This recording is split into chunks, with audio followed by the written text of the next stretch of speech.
गेल्या 27 पासून ते आजपर्यंत आमच्या बहुजन विकास अभियानचे संघटक मानसिंग पवार हे बोरगाव येथील खुर्द येथील जे सरपंच ग्रामसेवक आहेत त्यांच्या भ्रष्टाचार चौकशी करून त्यांच्यावर पुनश्च एकदा 420चे गुन्हे दाखल करा।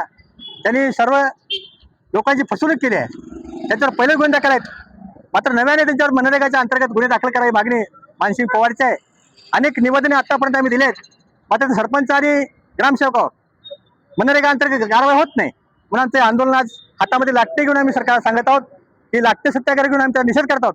जोपर्यंत त्या सरपंचावर आणि ग्रामसेवकावर आणि त्याचे धीर जे लक्ष्मण केंद्र आहेत त्यांनी विधिमंडळाच्या नावाखाली करोडो रुपये जमा करून बेहिशोब मालमत्ता जमा केली आहे, गावामध्ये दहशत निर्माण करण्याचं काम त्यांनी केलं आहे। 307चे गुन्हे या संजीव केंद्रे लक्ष्मण केंद्रे त्यांच्यावर आहेत।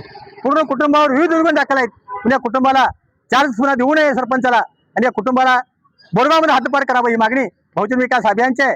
राजकीय दबावापुढे त्यांच्यावर कारवाई होत नसेल तर बहुजन विकास अभियान याच्यापेक्षा उग्र आंदोलन करणार आहे। तुमच्या माध्यमातून सांगतो, जय हिंद।